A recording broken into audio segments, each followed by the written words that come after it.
Welcome back to Movie Review. Today we will recap an action film called Hitman Agent 47. Be ready for spoilers ahead. After years of searching, Dr. Del Rigo finally found her. A girl by the name of Katya Van Dyes, the daughter of Peter Aaron Libvenko, a scientist who had successfully managed to create super soldiers to do government's dirty work. These soldiers were called agents, but before his work was documented he disappeared without a trace, and his daughter was the only way to find him.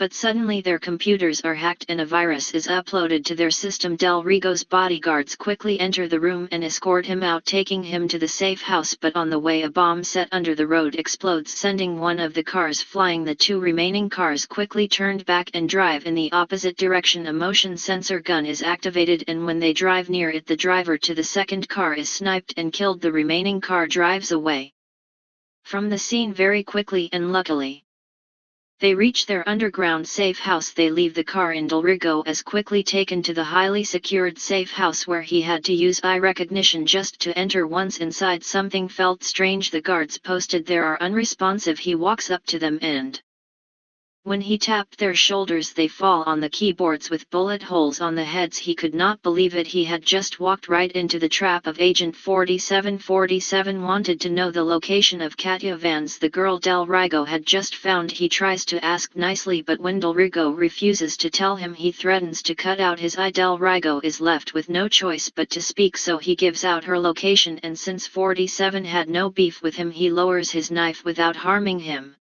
But as he is walking away, Del Rigo sees his chance. He runs to a gun shelf, but when he opens it, it was booby-trapped with a bomb, and he is blown to pieces. The building alarms go off and his entire protection unit jump out, heading to the location of the explosion, and in that commotion 47 starts to take them out one by one. More men come running, but he is ready for them. He takes his guns out and shoots anybody who dared to attack him, and after single-handedly killing all Del Rigo's men, he walks out of the building unscathed. He is amongst the super soldiers created by Peter Aaron Libvenko and was an assassin for hire. On the other side, Katya Van Dyes goes to a local library to try and look for his father. Everyone looking for her thought she knows where he was, but she does not. In fact, she only had fading memories of him in a very old and blurry picture. She tries to ask around and look at the library records, but she finds nothing. She walks out of the library very disappointed and goes to her house. For a long time Katya had tried her best to find him, but her efforts were to no avail. The few memories she had of him were very blurry and really troubled her. She had to take medication just to remain sane. After running her facial ID on the town CCTV footage, as 47 locates her, he quickly prepares himself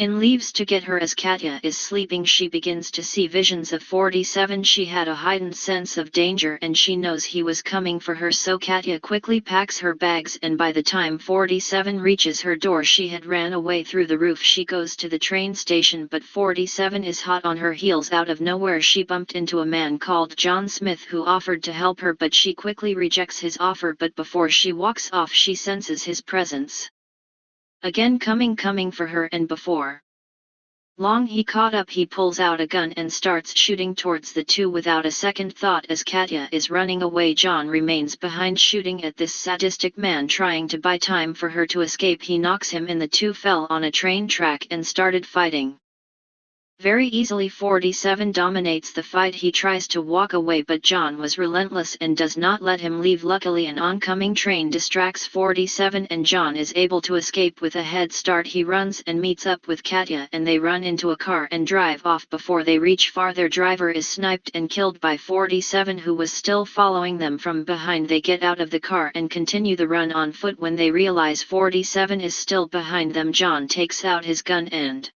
shoots up in the air outside the American embassy, and he is arrested. He knew that 47 was not stupid enough to come for them in this highly protected building, as that would be suicide. As Katya is being interrogated, 47 walks in. He walks up to the embassy security and voluntarily hands over his bag, and when it was scanned, the security could not believe it. He was armed to the teeth. He is taken to an interrogation room for questioning. A detective brings and places his gun on the table, as he could not understand why A sane person would walk into an American embassy with so many guns, so he wanted answers. When he is asked who he is, without hesitation he answers he is an assassin and he wanted the girl. He then kicks the table and the gun is thrown into the air. It lands and shoots and the bullet cuts his handcuffs into two. He then very quickly knocks out the two guards in the room and releases himself. When John hears this, he knew the madman had come. He jumps and breaks through the glass and goes to get Katya. They quickly run outside, but 47 is right behind them. They hijack a police car and drive off trying to escape. When 47 sees this, he runs to the top of a building where he could see the two escaping with a clear view. He aims at the car and shoots. The bullet hits the car, but it continues going. The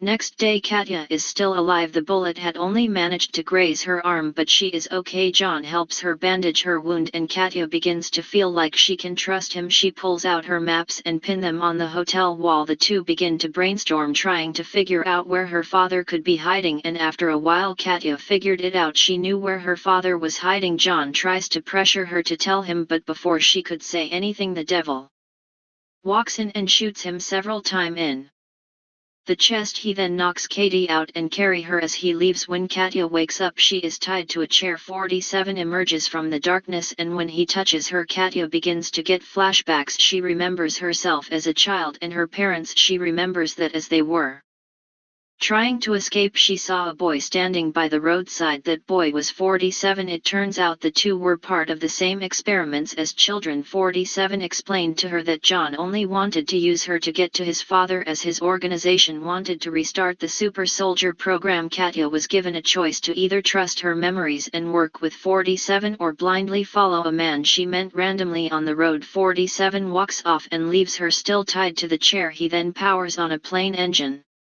behind her which begins to pull Katya, but when she focused she is able to untie herself very easily, as her father had also modified her into a super soldier. But as they try to walk outside, mercenaries converge at their location. 47 turns on all of the machines in the place to confuse the soldiers and give himself a fighting chance, and one by one they are eliminated. As they are moving around, Katya bumps into John, but this time he was not friendly. 47 appears from the back and the two begins to fight, but this time the fight was very different. 47 tries to stab him, but the knife could not penetrate through his skin. He beats 47 and throws him to the ground. John then picks a gun and points it at him, but before he could do anything, Katya shoots and hit the window behind him. It breaks and the two soldiers are sucked into a plane engine blowing up, but John survives. When the two manage to escape,